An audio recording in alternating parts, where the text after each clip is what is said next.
Hello everyone, welcome to IIT foundation classes with Revathi. మనం last క్లాస్లో chapter 6 percentages and its applications theory part మొత్తం చూసాము. ఇప్పుడు ఈ క్లాస్లో మనం ప్రాబ్లమ్స్ సాల్వ్ చేద్దాము. Very short answer type questions చూద్దాము. నా క్లాసెస్ కనుక మీకు నచ్చినట్లయితే ప్లీజ్ సబ్స్క్రైబ్ చేసుకోండి. ఫస్ట్ వన్ వచ్చేసి which of the following is the equivalent percentage to 1.5 అని అన్నాడు. ఇక్కడ ఇచ్చిన ఆప్షన్స్లో ఏది 1.5కి ఈక్వల్గా ఉంటుంది, ఏ పర్సెంటేజ్ అనేది మనం చేయాలి. దీనికి ఏంటంటే ఫస్ట్ 1.5ని మనం పర్సెంటేజ్లా కన్వర్ట్ చేద్దాము. అది ఈజీ మనకి. 1.5ని పర్సెంటేజ్లా కన్వర్ట్ చేయాలంటే ఏం చేస్తాం, మనం ఏదైనా నెంబర్ని పర్సెంటేజ్లా కన్వర్ట్ చేయాలంటే ఏం చేస్తాం, 100ని మల్టిప్లై చేయాలి, పర్సెంటేజ్ సింబల్ పెట్టుకోవాలి, అంతే. 2 స్టెప్స్ ఓన్లీ. ఫస్ట్ స్టెప్ వచ్చేసి మల్టిప్లై విత్ 100, సెకండ్ వన్ వచ్చేసి మనం పర్సెంటేజ్ సింబల్ పెట్టుకోవాలి, అంతే. ఇది ఇక్కడ ఇచ్చింది మనకి 1.5 అనేది డెసిమల్ కాబట్టి డెసిమల్కి ఇలానే చేయాలి. ఫ్రాక్షన్స్కైనా అంతే, ఏదైనా అంతే. 1.5 × 100 అంటే ఎంత, ఇక్కడ 0.5 ఉంది. దీన్ని ఏమని రాయొచ్చు, 15/10 × 100. 10 క్యాన్సిల్ అయిపోతుంది. So 150 percentage is the answer. So option ఏ. చూడండి, ఇక్కడ నేనేం చేశానంటే which of the following is the equivalent percentage to 1.5 అన్నాడు. ఇలా అన్నప్పుడు మనం అంటే ఇక్కడ ఇచ్చిన వాటిని డెసిమల్లో కన్వర్ట్ చేసి కూడా చేయొచ్చు, కాకపోతే అది చాలా టైం పడుతుంది. మనం ఒక్కొక్క దాన్ని డెసిమల్లో కన్వర్ట్ చేసామనుకోండి, చాలా టైం పడుతుంది. కాబట్టి నేను డైరెక్ట్ ఇచ్చిన ఈ డెసిమల్ నెంబర్ని నేను పర్సెంటేజ్లోకి కన్వర్ట్ చేస్తున్నాను. అలా అయితే మనకి ఒక సింగిల్ సాల్వింగ్లో వచ్చేస్తుంది. కాబట్టి ఇలా చేశాను. ఇక్కడ ఏం చేశానంటే ఇక్కడ మన డెసిమల్ నెంబర్ని మనం పర్సెంటేజ్లో కన్వర్ట్ చేయాలంటే రూల్ ఉంది కదా, 100ని మల్టిప్లై చేయాలి ప్లస్ పర్సెంటేజ్ సింబల్ని పెట్టుకోవాలి. సో దానిలాగే చేశాను. ఇక్కడ 150% వచ్చింది. So option A is the answer. Next ఇక్కడ what is the value of 50% of 75 plus 150% of 75 అన్నాడు. ఇక్కడ ఏమంటున్నాడు, ఫస్ట్ సేమ్ నెంబర్ అండి. చూడండి, మీరు ఎప్పుడైనా సరే మనం ఇచ్చిన క్వశ్చన్స్ని ఒక 2-3 టైమ్స్ మీరు చదవండి, అప్పుడే మీకు ఆ క్వశ్చన్ ఏం చేయాలనేది మీకు అర్థమవుతుంది. ఇక్కడ చూడండి, సింపుల్ అనేది జస్ట్ అబ్జర్వ్ చేయండి. ఇక్కడ ఏమన్నాడు, ఫస్ట్ క్వశ్చన్లో 50% ఆఫ్ 75 ప్లస్ 150% ఆఫ్ 75. సో ఇక్కడ మనకి ఏమి ఇచ్చాడంటే ఒకటే, ఈ నెంబర్ ఒకటే, 75 అనేది రెండిట్లలో సేమ్, బట్ ఇక్కడ పర్సెంటేజెస్ వేరు ఇచ్చాడు. ఫస్ట్ దాంట్లోనేమో 50% ఆఫ్ 75 అన్నాడు, సెకండ్ దాంట్లో 150% ఆఫ్ 75 అన్నాడు. సో మనం ఏం చేయాలంటే జస్ట్ ఈ రెండింటిని యాడ్ చేద్దాము, ఈ పర్సెంటేజ్ని యాడ్ చేద్దాము. అంటే ఇది సేమ్ నెంబర్ని పర్సెంటేజ్ ఇచ్చాడు కాబట్టి అలా యాడ్ చేస్తున్నాను నేను. అదే ఇక్కడ డిఫరెంట్ నెంబర్స్ ఇచ్చినప్పుడు అలా చేయొద్దు. ఇక్కడ గుర్తుపెట్టుకోండి, రెండు సేమ్ నెంబర్స్ కాబట్టి నేను ఇక్కడ యాడ్ చేస్తున్నాను. సో ఇప్పుడు ఏమవుతుంది, 50% ప్లస్ 150 ఏమవుతుంది, 50 + 150 అంటే చూడండి, ఇక్కడ నేను మళ్ళీ ఇంకొకసారి రాస్తాను. 50% ఆఫ్ 75 ప్లస్ 150% ఆఫ్ 75 అంటే ఇక్కడ ఏంటంటే మనం 75ని కామన్ తీద్దాము. అప్పుడు ఏమవుతుంది, 50% ప్లస్ 150%, అంతే కదా. ఇక్కడ ఎందుకు 75 రెండు పర్సెంటేజ్ ఒకటే నెంబర్ ఉంది కాబట్టి నేను అలా చేస్తున్నాను. ఒకవేళ డిఫరెంట్ నెంబర్స్ అయితే అలా చేయొద్దు, సపరేట్గా చేసి యాడ్ చేయాలి. సో ఇక్కడ 150 + 50 అంటే ఎంత, 200% ఆఫ్ 75 చేయాలి మనము. అప్పుడు ఏమవుతుంది, 200% అంటే పర్సెంటేజ్ని ఏమని రాయాలి మనం ఎప్పుడైనా బై 100 అని చెప్పాను కదా నేను. సో బై 100 × 75, ఈ 2 zeros పోతాయి. సో 75 × 2 ఎంత, 75 × 2 అంటే 150. So 150 is the answer, option D. Next problem చూడండి, 100% of x is equal to అంటే 100% ఆఫ్ x అంటే ఇక్కడ సేమ్ 100% అని ఇచ్చినప్పుడు ఏం చేయాలి మనము, 1/100 అని రాసుకోవాలని చెప్పాను కదా నేను. హాఫ్ కాబట్టి ఇంటూ x, ఇక్కడ ఈ 100కి క్యాన్సిల్ అయిపోతుంది. So x is the answer. So option D. మీరు గుర్తుపెట్టుకోండి, ఏదైనా ప్రాబ్లంకి 100% ఆఫ్ సంథింగ్, x కావచ్చు, y కావచ్చు, 1000 కావచ్చు, ఏదో ఒక నెంబర్, ఏ నెంబర్ ఇచ్చినా సరే అప్పుడు దాని వాల్యూ ఏమవుతుందంటే సేమ్ అదే నెంబర్ అవుతుంది. 100% of something equal to same number. ఎందుకంటే ఇప్పుడు సపోజ్ నేను 100% ఆఫ్ 10 అన్నాను అనుకోండి, అప్పుడు ఏంటి 100% ఏదైనా ఒక నెంబర్ని మనము పర్సెంటేజ్లా తీసుకున్నప్పుడు దాని టోటల్ ఎంత ఉంటుంది? 100%. ఎందుకంటే పర్సెంటేజ్ అంటేనే పర్ 100. సో 100% అంటే ఫుల్ అని అర్థం. 1 ఫుల్. సపోజ్ 100% ఆఫ్ పిజ్జా అని అన్నాం అనుకోండి, ఫుల్ పిజ్జా అని అర్థం. లైక్ దట్ ఇక్కడ ఒక పిజ్జా, సపోజ్ ఒక యాపిల్, 100% ఆఫ్ యాపిల్ అంటే ఫుల్ యాపిల్ అని అర్థం. 50% ఆఫ్ యాపిల్ అంటే అందులో సగం, 50 అంటే హాఫ్. అలా తీసుకోవాలి. మీకు ఇవన్నీ ప్రాబ్లమ్స్ సాల్వ్ చేసే కొద్దీ మీకు పర్ఫెక్ట్ అయిపోతారు. ఈజీగానే ఉంటుంది. బట్ మీరు లాజికల్గా ఆలోచించాలి. క్వశ్చన్ని బాగా 2-3 టైమ్స్ చదవాలి, అప్పుడే మనకి ఆన్సర్ చేయగలుగుతాము. హడావిడిగా చేశారంటే ప్రాబ్లం మొత్తం తప్పైపోతుంది. చూడండి ఇక్కడ 100% ఆఫ్ ఎక్స్. సపోజ్ ఇక్కడ నేను 100% ఆఫ్ వై అన్నాను అనుకోండి, అప్పుడు answer Y. Suppose 100% of something 10 lakh 1 lakh అని ఇచ్చినప్పుడు మీరు మొత్తం సాల్వ్ చేయొద్దు. ఇలా 100/100 ఇలా చేసినా అదే వస్తుంది. బట్ ఇక్కడ మీరు మల్టిపుల్ చాయిస్లో ఇచ్చినప్పుడు అలాంటి ట్రిక్స్ గుర్తుపెట్టుకోండి. ఒకవేళ ప్రాబ్లం సాల్వ్ చేయమని ఇచ్చారనుకోండి, 2 మార్క్స్ 5 మార్క్స్ క్వశ్చన్, అలా అయితే ఇలా చేయండి. కానీ ఇక్కడ మల్టిపుల్ చాయిస్లో ఇచ్చినప్పుడు మాత్రం మీరు డైరెక్ట్ 100% ఆఫ్ ఎక్స్ ఏదైనా నెంబర్ ఇచ్చారనుకోండి, మీరు టక్కున అక్కడ ఏ నెంబర్ ఉందో ఆ నెంబర్ వేయొచ్చు. ఇక్కడ చూడండి 15% ఆఫ్ 50 అన్నాడు. సో దీనికి సాల్వ్ చేద్దాము. 15% అన్నాడు కాబట్టి పర్సెంట్ అని ఇచ్చినప్పుడు మనం ఏమని రాయాలి? 1/100. హాఫ్ అంటే ఇంటూ, సో 50. ఇక్కడ చూడండి మీకు ఎప్పుడైనా క్యాల్కులేషన్స్ టేబుల్స్ మాత్రం 20 వరకు పర్ఫెక్ట్ వచ్చి ఉండాలి. అప్పుడైతేనే మీకు ప్రాబ్లమ్స్ చేయడం చాలా ఈజీ అయిపోతుంది. 20 టేబుల్స్ మీరు డైలీ 20 టేబుల్స్ డైలీ ఒక హాఫ్ అన్ అవర్ ప్రాక్టీస్ చేశారనుకోండి, మీకు ఈజీగా వచ్చేస్తుంది. ఒక 2-3 డేస్లోనే మీరు నేర్చేసుకుంటారు. బట్ మీరు రెగ్యులర్గా దాన్ని ప్రాక్టీస్ చేయాలి ఆ టేబుల్స్ని. అలా అయితేనే మీకు టేబుల్స్ గుర్తుంటాయి, లేదంటే మర్చిపోతారు. రెగ్యులర్గా అట్లీస్ట్ 10 మినిట్స్ మీకు వచ్చినాక కూడా ఒక 10 మినిట్స్ అయినా టేబుల్స్ రోజు డైలీ అది పెట్టుకోండి చదవడం టేబుల్స్ని. అప్పుడు మీకు పర్ఫెక్ట్గా వచ్చేస్తాయి. ఒక 2-3 మంత్స్ అవ్వగానే మీకు ఆటోమేటిక్గా మీకు గుర్తుండిపోతాయి టేబుల్స్. ఇక్కడ మనకు టేబుల్స్ ఈ పర్సెంటేజ్ ప్రాబ్లమ్స్ కానీ మ్యాథ్స్ అంటేనే మనకు టేబుల్స్ పర్ఫెక్ట్గా వచ్చి ఉండాలి. ఇవి డివైడ్ చేయడం, మల్టిప్లై చేయడం ఇవే ఉంటాయి కాబట్టి ఫాస్ట్ అయిపోతుంది టేబుల్స్ వచ్చి ఉంటే మనకి. చూడండి ఇక్కడ 0 క్యాన్సిల్ అయిపోయింది నాకు. సో ఇక్కడ 5 టేబుల్లో చేద్దాం. మళ్ళీ ఇక్కడ 5 1 జా, ఇక్కడ 10 మిగిలింది కదా, 5 2 జా. సో ఇక్కడ ఏమైంది? ఇప్పుడు మనకి ఏమేమి మిగిలాయి? ఓన్లీ 15 మిగిలింది పైన న్యూమరేటర్లో. 15/2 అంటే ఎంత? 15/2 అంటే 2 7 జా 14, 10 మిగిలింది, పాయింట్ పెడుతున్నాను. నెక్స్ట్ 2 5 జా 10, 7.5 వచ్చింది నాకు ఇక్కడ. 7.5 వచ్చింది.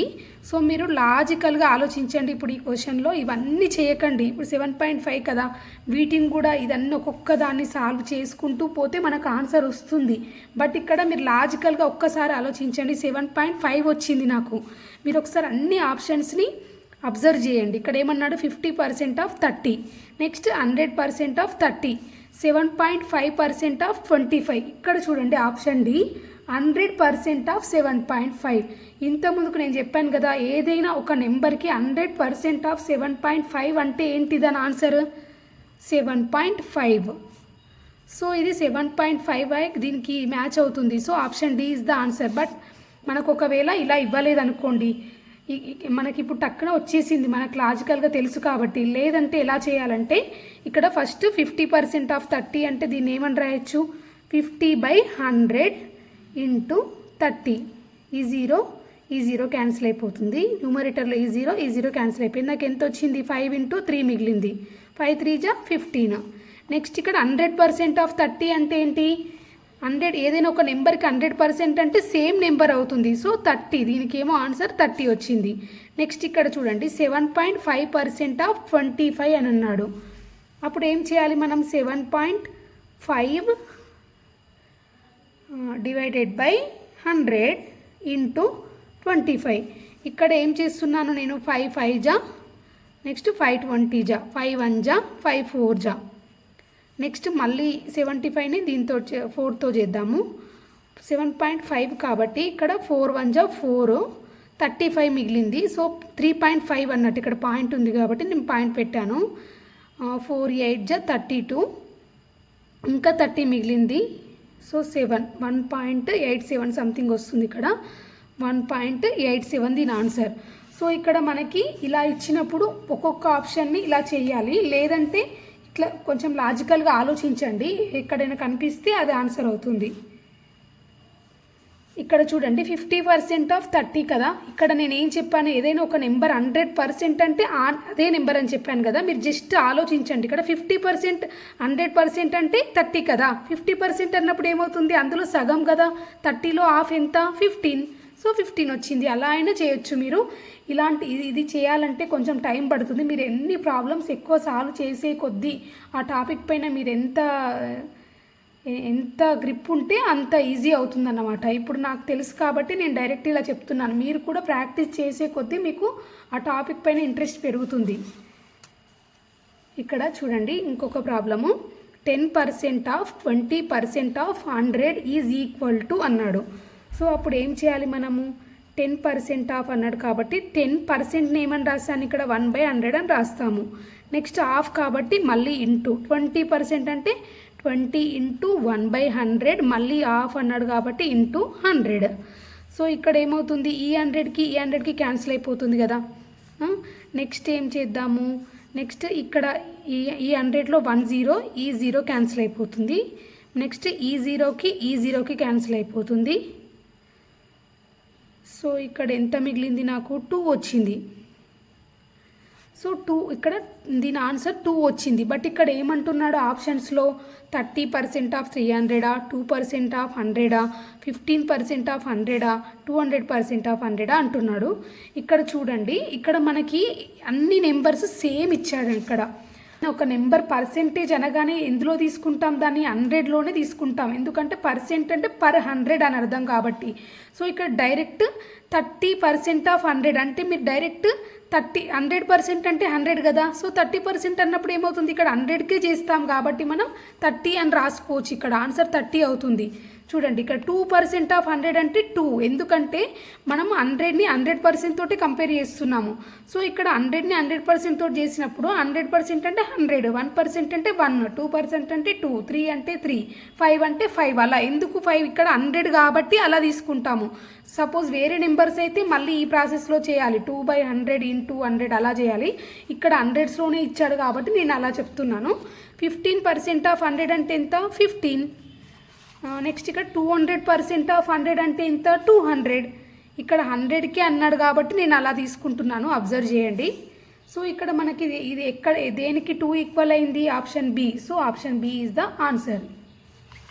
నెక్స్ట్ ఇక్కడ మ్యాచ్ ద ఫాలోయింగ్ ఇచ్చాడు. చూడండి ఇక్కడ ఏమంటున్నాడంటే కాలం ఏ కాలం బి మ్యాచ్ చేయమంటున్నాడు. కాలం ఏలో అన్ని పర్సెంటేజెస్ ఇచ్చాడు, కాలం బిలో ఫ్రాక్షన్స్ ఇచ్చాడు. మనం పర్సెంటేజ్ టు ఫ్రాక్షన్కి కన్వర్ట్ చేయాలి. ఇవి కూడా సింపుల్, చాలా సింపుల్. చూడండి ఇక్కడ నేను పర్సెంటేజ్ నుండి ఫ్రాక్షన్కి కన్వర్ట్ చేయాలంటే ఏం చేయాలి, 45ని జస్ట్ మనం 1/100 చేయాలి. ఈ సింబల్ని నేను రిప్లేస్ చేస్తున్నాను అంతే. పర్సెంటేజ్ సింబల్ అంటే ఏంటి, పర్సెంటేజ్ అంటేనే 1/100 కదా. నేను ఫస్ట్ క్లాసెస్లో చెప్పాను, మీరు చూడండి కావాలంటే. పర్సెంటేజ్ ఈ చాప్టర్ 6 ఫస్ట్ క్లాస్ చూడండి, పార్ట్ 1, అందులో మీకు అర్థమవుతుంది. 45 ఇంటూ 1/100 అనేసాను. ఇప్పుడు దీన్ని సింప్లిఫై చేద్దాము. 45/100ని ఇక్కడ 5 టేబుల్ ఏదైనా నెంబరు 5తో కానీ 0తో కానీ ఎండ్ అయ్యాయి అనుకోండి, అవి ఖచ్చితంగా 5తో మనకి డివైడ్ అవుతాయి. సో నేను 5 9 జా, నెక్స్ట్ 5 20 జా, నెక్స్ట్ మళ్ళీ 9/20 వచ్చింది. ఇక్కడ 9/20 ఇంకెందులోనైనా కట్ అవుతుందా, ఇది అవ్వదు. So 9/20 is the answer. ఇక్కడ ఆప్షన్స్లో ఎక్కడుంది 9/20, option Q. So Q is the answer. Next 75% అన్నాడు. నెక్స్ట్ 75%ని ఏమని రాయొచ్చు, దీన్ని కూడా 75/100 అని రాయొచ్చు. సో ఇక్కడ నెక్స్ట్ మళ్ళీ 5 టేబుల్తో చేద్దాము. 5 1 జా 5, 5 5 జా, నెక్స్ట్ 5 20 జా, ఇదేం ఇందులో పోతుంది, మళ్ళీ 5 3 జా, 5 4 జా. సో 3/4 వచ్చింది. సో ఇది ఆప్షన్ ఆర్ అన్నమాట. నెక్స్ట్ ఇక్కడ 125% ఇచ్చాడు. ఇది కూడా అంతే, 125 డివైడెడ్ బై 100. దీన్ని కూడా 5 టేబుల్లో చేద్దాము. 5 2 జా 5 5 జా, నెక్స్ట్ 5 20 జా, 5 5 జా 5 4 జా 5/4 వచ్చింది. So option S. ఇక్కడ 150% అన్నాడు. సో రిమైనింగ్ ఉంది ఇదే కాబట్టి 3/2 అవుతుంది. కానీ ఒకసారి చెక్ చేద్దాం. 150/100 15/10 అంటే ఎంత? 5 3 జా 5 2 జా 3/2. సో ఇదేమో option P is the answer. ఏం లేదండి, ఇక్కడ నేను పర్సెంటేజ్ని 1/100గా రిప్రజెంట్ చేసి దాన్ని సింప్లిఫై చేశాను అంతే. ఇక్కడ a person borrowed 10,000 and paid back 11,000. The interest paid by the borrower is. Simple problem ఇది. చూడండి, ఒక పర్సన్ అంట ఒక 10,000 రూపీస్ని అప్పుగా తీసుకున్నాడు. అయితే అతను మళ్ళీ ఎంత పే చేశాడంటే, అప్పుగా తీసుకున్న అతనికి ఎంత పే చేశాడు, తిరిగి కొన్ని రోజుల తర్వాత అతను పే చేశాడు. అమౌంట్ ఎంత పే చేశాడు? 11,000 పే చేశాడు. చూడండి, ఇక్కడ ప్రిన్సిపల్ అమౌంట్ ఎంత? పి 10,000 అతను అప్పుగా తీసుకున్నాడు. అయితే అతను అమౌంట్ ఎంత వాళ్ళకి మళ్ళీ తిరిగి ఇచ్చాడంటే 11,000 మళ్ళీ ఇచ్చాడు. సో ఇక్కడ ఏమంటున్నాడు? ఇంట్రెస్ట్ ఎంత అని అడుగుతున్నాడు. సింపుల్. ఇంట్రెస్ట్ అంటే ఫార్ములా, ఇంట్రెస్ట్ అంటే ఏంటి? మనకి ఫార్ములా ఉంది. నెక్స్ట్ ఇంకా ఇది కూడా చేయొచ్చు కదా. మనం ఎంత డబ్బు తీసుకున్నాము అసలు మైనస్ ఏమంటా, ఫస్ట్ తీసుకున్న మనీ మైనస్ ఇచ్చిన మనీ మైనస్ తీసుకున్న మనీ అంటే ఏ మైనస్ పి కూడా అవుతుంది. ఇంట్రెస్ట్ ఈక్వల్ టు ఇది కూడా ఒక ఫార్ములా. సో ఎంత ఇచ్చాడు అతను? తిరిగి 11,000 ఇచ్చాడు. బట్ అతను తీసుకుంది ఎంత? 10,000. సో ఇంట్రెస్ట్ ఏమవుతుంది? 2 సబ్ట్రాక్ట్ చేస్తే వచ్చేదే interest. 1000 rupees is the interest. Simple అండి. అతను 10,000 అప్పుగా తీసుకున్నాడు. మళ్ళీ రిటర్న్ ఎంత ఇచ్చాడంట? 11,000 ఇచ్చాడు. సో అతను ఇంట్రెస్ట్ ఎంత పే చేసినట్టు? 11,000లో నుంచి 10,000 సబ్ట్రాక్ట్ చేస్తే వచ్చేదే ఆన్సర్. ఇది ఎప్పుడైనా క్వశ్చన్ని సరిగ్గా అర్థం చేసుకోవాలి. ఇలాంటి ప్రాబ్లమ్స్ చేయాలంటే, థియరీ ప్రాబ్లమ్స్ ఫస్ట్ అసలు క్వశ్చన్లో ఏం చేయమన్నాడు అనేది మనం అర్థం చేసుకుంటే ఆ ప్రాబ్లం చేయడం ఈజీగా ఉంటుంది. అట్లీస్ట్ 2 టైమ్స్ చదవండి ఫస్ట్ ఇచ్చిన క్వశ్చన్ని. దాన్ని అర్థం చేసుకుంటే మీకు ఈజీగా వచ్చేస్తుంది. If the selling price is less than the cost price then price is a dash in the transition. ఇక్కడ ఏమన్నాడంటే సెల్లింగ్ ప్రైస్, నెక్స్ట్ మనకి కాస్ట్ ప్రైస్ 2 ఉంటాయి కదా. ఇక్కడ కండిషన్ ఏమన్నాడు? Selling price is less than the cost price. Selling ఏంటి? మనము ఒక ప్రోడక్ట్ని సెల్ చేసినది అన్నట్టు. సెల్ చేయడం అంటే అమ్మడం. నెక్స్ట్ ఇది కాస్ట్ ప్రైస్ అంటే ఏంటి? కొన్న ప్రైస్. ఇది సపోజ్ 100. ఇక్కడ సపోజు నేను అక్కడ 100 రూపీస్కి కొన్నాను ఒక ప్రోడక్ట్ని, 90 రూపీస్కి అమ్మాను అనుకోండి. ఇక్కడ ఏమంటున్నాడు? సెల్ ప్రైస్ తక్కువ అన్నాడు కాబట్టి నేను 90 అని తీసుకున్నాను. అప్పుడు ఏమవుతుంది? ఇక్కడ 90 లెస్, ఇక్కడ కొన్న ధర కంటే నేను తక్కువ రేటుకి అమ్మాను. సో ఇక్కడ ఏమవుతుంది? మనకి లాస్ వస్తుంది కదా. So selling price minus cost price equal to మనకి ఏమైంది? ఇక్కడ మైనస్లో వచ్చింది, -10. సో ఇది లాస్ అన్నమాట. సో ఇక్కడ ఇదే ఆన్సర్. ఫిల్ ఇన్ ద బ్లాంక్స్లో ఏం రాయాలి? There is a loss in this transaction. Loss వస్తుంది అని అర్థం. అంటే ఎప్పుడైనా సెల్లింగ్ ప్రైస్ అనేది ఒకవేళ గ్రేటర్ ఉందనుకోండి, కాస్ట్ ప్రైస్ కంటే ఎక్కువ ఉంటే అప్పుడు ఏమొస్తుంది? మనకు ప్రాఫిట్ వస్తుంది. ఇక్కడ చూడండి ఇంకొక problem. If the cost price of an article is 55 and the selling price is 44, then the loss in this transaction is dash and the loss percentage is dash. ఇక్కడ ఏమంటున్నాడు? ఒక ఆర్టికల్ కాస్ట్ ప్రైస్ అంట 55 rupees అంట. దాని selling price ఎంత అంట? 44. అంటే ఇతను 55 రూపీస్కి కొన్నాడు దాన్ని. బట్ ఎంతకు అమ్మాడు? 44 రూపీస్కి అమ్మాడు. అంటే ఇతనికి ఏమవుతుంది? ఇక్కడ సెల్లింగ్ ప్రైస్ అనేది less than cost price. So loss వస్తుంది ఇతనికి. ఎంత లాస్ వస్తుంది? లాస్ ఈక్వల్ టు ఏంటి? Selling price cost price minus selling price కదా. ఎందుకంటే కాస్ట్ ప్రైస్ ఎక్కువ ఉంది, సెల్లింగ్ ప్రైస్ తక్కువ ఉంది. సో కాస్ట్ ప్రైస్ ముందు తీసుకోవాలి లాస్ కావాలంటే మనకి. 55 మైనస్ 44 ఎంత? 11. సో లాస్ ఎంత? 11 రూపీస్ లాస్ వచ్చింది అతనికి. కానీ ఇక్కడ 11 రూపీస్ ఫిల్ ఇన్ ద ఈ బ్లాంక్లో. నెక్స్ట్ లాస్ పర్సెంటేజ్ అని అన్నాడు. లాస్ పర్సెంటేజ్ ఎలా చేస్తాం మనము? లాస్ పర్సెంటేజ్ ఈక్వల్ ఫార్ములా ఉంది కదా, నేను చెప్పాను లాస్ట్ క్లాసెస్లో. Loss by cost price into 100. మనకి ఎంత వచ్చింది? Loss 11 rupees. కాస్ట్ ప్రైస్ ఎంత మనం కొన్నది? 55 ఇంటూ 100. 11 1 జా 11 5 జా 1/5 into 100.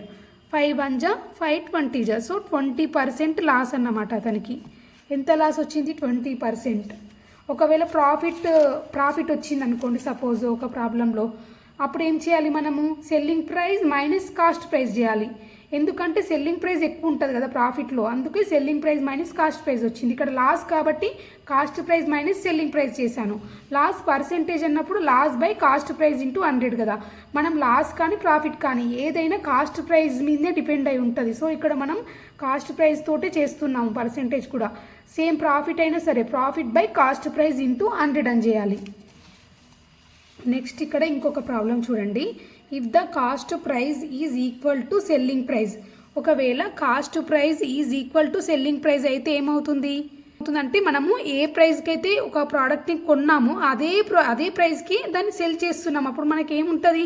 No profit no loss. మనకు ప్రాఫిట్ రాదు అండ్ లాస్ రాదు. So no profit and loss అన్నట్టు answer. If the profit on selling an article is 50 rupees and the cost price of the article is 500, then the profit percentage is dash. ఇక్కడ profit ఇచ్చాడు మనకి. ఎంత అంట profit ఎంత వచ్చింది ఒక product మీద అతనికి? 50 రూపీస్ వచ్చింది. నెక్స్ట్ ఇక్కడ కాస్ట్ ప్రైస్ ఇచ్చాడు. ఆర్టికల్ కాస్ట్ ప్రైస్ ఎంత? 500 రూపీస్. మనల్ని ప్రాఫిట్ పర్సెంటేజ్ కనుక్కోమంటున్నాడు. సింపుల్ ఇది, నేను ఇంతకుముందు చెప్పాను కదా formula.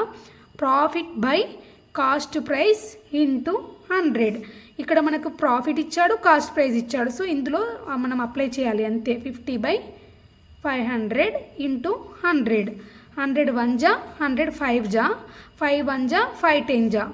So 10% is the answer. ఏం లేదండి, ఈ ఫార్ములాలో నేను ఇక్కడ సబ్స్టిట్యూట్ చేశాను వాల్యూస్ అంతే. ఇక్కడ చూడండి కొన్ని which of the following is true అన్నాడు. అంటే ఇందులో ఏవి ట్రూ అనేది మనం చేయాలన్నమాట. చూడండి ఫస్ట్ ఆప్షన్ ఏమన్నాడు? 10% on cost price of 450 is 50 అన్నాడు. 450 రూపీస్లో 10% చేయాలి మనం. అంటే ఎంత? 10/100 కదా 10% అంటే. 10% ఆఫ్ 450 చేస్తున్నాను. 10/100 ఇంటూ 450 ఎంత అవుతుంది? 0 0 క్యాన్సల్, ఈ 0 క్యాన్సల్, 45 రూపీస్. బట్ ఇక్కడ మనకి 50 అని ఇచ్చాడు. సో ఇది రాంగ్, అంటే ఇది ట్రూ కాదు, ఫాల్స్ అని అర్థం. నెక్స్ట్ ఇక్కడ if loss percent on the cost price of 400 is 25%, then the selling price is 300.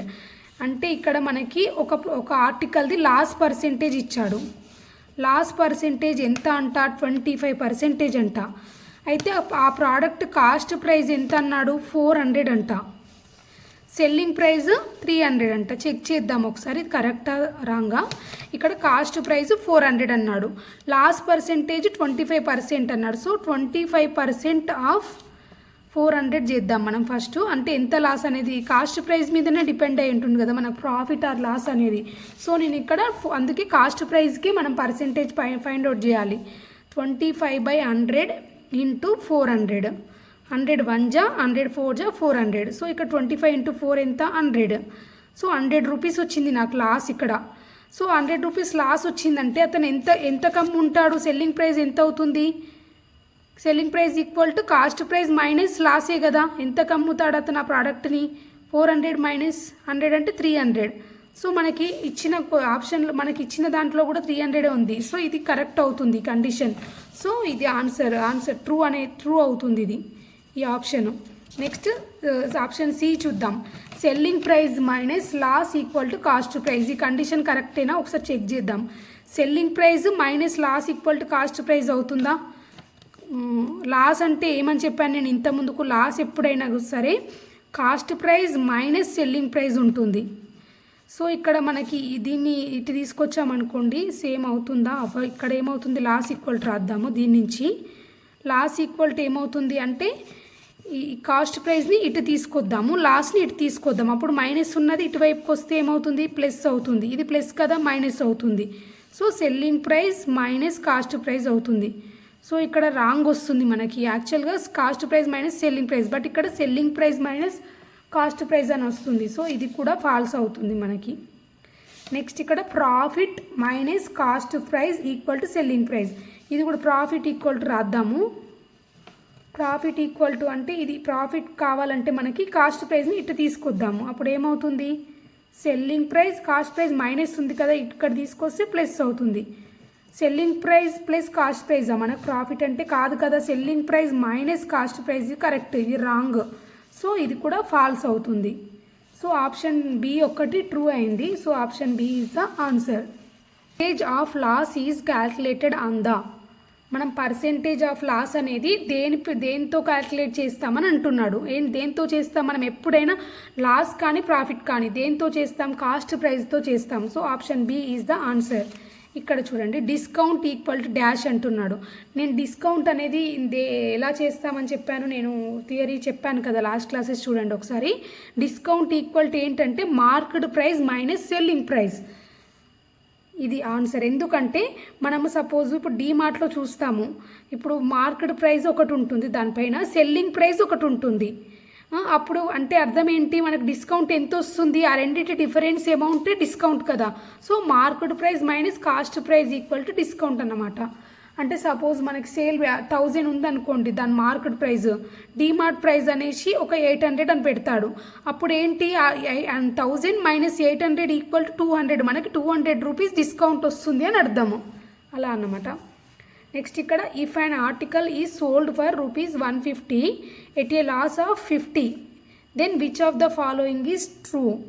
ఇక్కడంట ఒక ప్రోడక్ట్ని అతని సెల్లింగ్ ప్రైస్ ఎంతకు అమ్మాడు, 150 రూపీస్కి అమ్మాడు. నెక్స్ట్ ఇక్కడ అతనికి 50 రూపీస్ లాస్ వచ్చింది. సో ఇక్కడ మనకి ఏది ఇందులో లాస్ పర్సెంటేజ్ ఎంత అని అంటున్నాడు.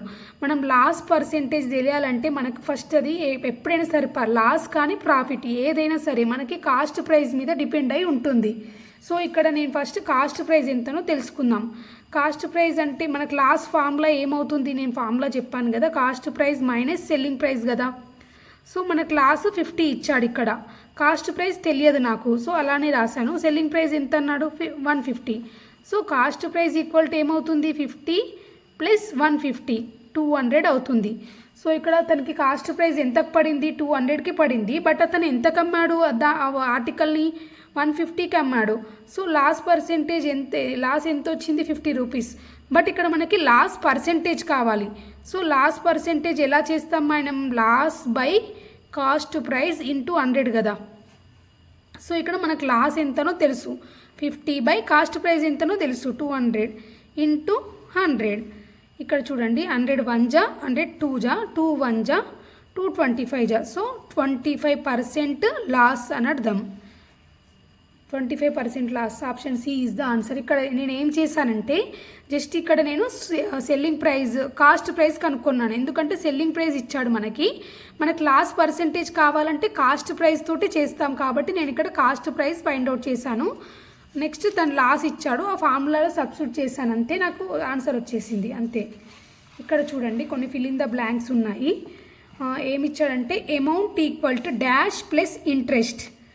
అమౌంట్ ఈక్వల్ టు ఇక్కడ అమౌంట్ అంటే ఏంటి, మనము టోటల్ అమౌంట్ అంటే ఏమంటామని చెప్పాను నేను, ప్రిన్సిపల్ ప్లస్ ఇంట్రెస్ట్. అంటే మనం ఎంత అమౌంట్ అయితే ఫస్ట్ తీసుకుంటామో అప్పుగా ఆ అమౌంట్ ప్లస్ ఇంట్రెస్ట్ కలిపితే టోటల్ అమౌంట్ అన్నమాట. సో ఆ అమౌంట్ ఫస్ట్ మనం తీసుకున్న అప్పును ఏమంటాము, ప్రిన్సిపల్ అని అంటాము. So principal is the answer. Next ఇక్కడ the money taken as loan is called. మనము ఏ మనీని అయితే లోన్గా తీసుకుంటామో దాన్ని ఏమంటాము, ప్రిన్సిపల్.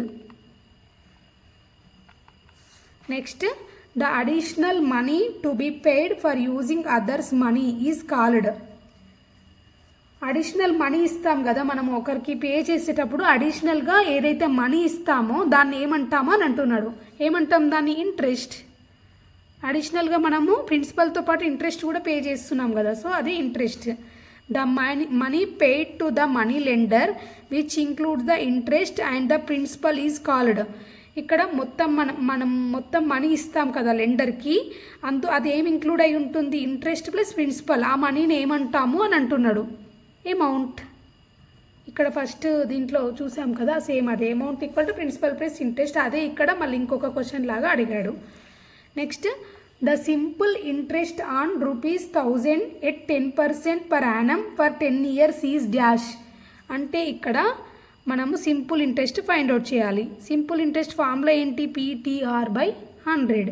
ఇక్కడ P ఎంత, 1000, T ఎంత, ఎన్ని ఇయర్స్, 10 years, R ఎంత, 10, సో బై 100. 10 10 జా 100, ఈ 100 క్యాన్సిల్ అయిపోతుంది. సో సింపుల్ ఇంట్రెస్ట్ ఎంత వచ్చింది మనకు? 1000 రూపీస్ వచ్చింది. So 1000 is the answer. మనకు దీంతో very short answer type questions చేశాను, ఇప్పటి వరకు చేసాము.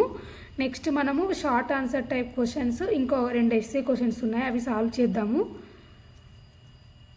మీకు ఇంకా ఏమైనా నా క్లాసెస్లో డౌట్ ఉంటే మీరు నా డిస్క్రిప్షన్లో ఉన్న నెంబర్కి కాంటాక్ట్ అవ్వచ్చు.